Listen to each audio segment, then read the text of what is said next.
On November 12th, this drink becomes federal contraband. Today, May 7th, Target put it on shelves in 300 stores. Read that twice. Last year, Target ran a pilot, 10 stores in Minnesota, then all 72 of their Minnesota stores. This week, they expanded to Texas, Florida, and Illinois. Every store in Texas, every store in Florida.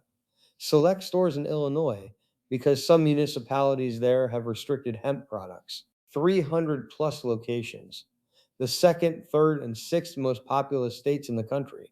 And the potency doubled. The Minnesota pilot launched at 5 milligrams of THC per drink.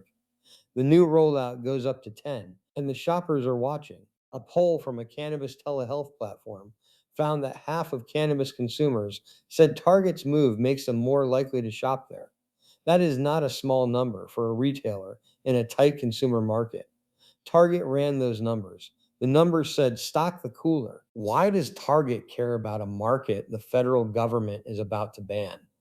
Look at who is buying. 4 in 5 cannabis beverage drinkers say they have reduced their alcohol intake. More than 1 in 5 have quit drinking alcohol entirely. That is alcohol revenue moving to a new shelf. 12 brands made the original cut: Birdie, Can, Find Wonder, Geely, High Seltzer, Indeed, Senorita, Stigma, Surly, Trail Magic, Wild, Wink, all of them under 10 milligrams a can. All of them off the shelf in November. Here is the federal limit Congress passed and the president signed: zero point 0.4 milligrams per container, effective November 12th. Put that limit in scale. The drinks Target stocked at 5 milligrams are 12 and a half times the new federal cap. The drinks Target stocked at 10 milligrams are 25 times the cap. The ban removes every product Target stocked from federal compliance. Bipartisan lawmakers in both chambers have pushed to delay the ban.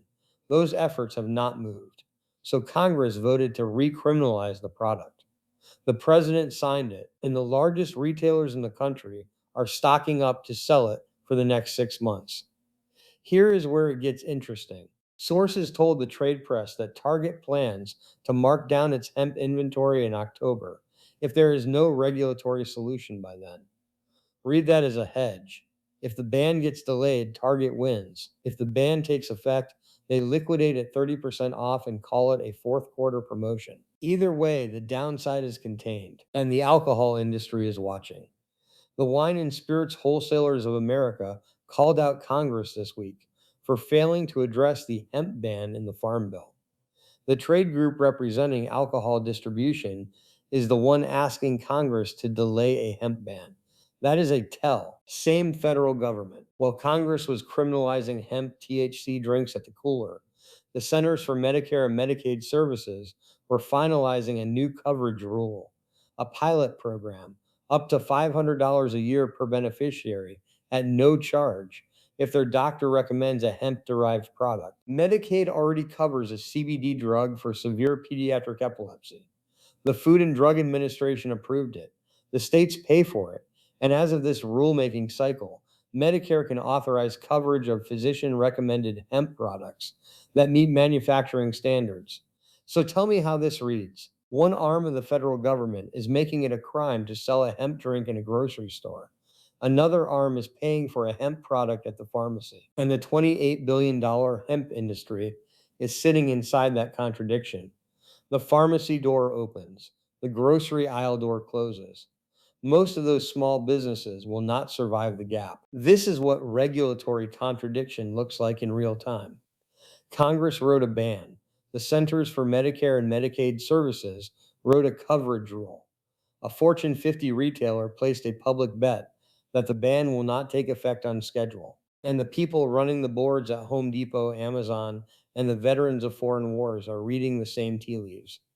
The legal question for the rest of corporate America watching this: how comfortable is your board with selling a product that the FDA might prescribe, that CMS might pay for, and that the Justice Department might prosecute, all at the same time? Target is not alone. Home Depot pulled cannabis from employee drug screens entirely. Amazon publicly backed federal cannabis legalization back in 2022. The Veterans of Foreign Wars signed a hemp THC licensing deal supporting veteran services. The mainstream is moving. The federal law is moving the other direction. Something has to give, probably before November 12th. I'm Pat. That's Pat Talks Law. Like, subscribe. See you on the next one.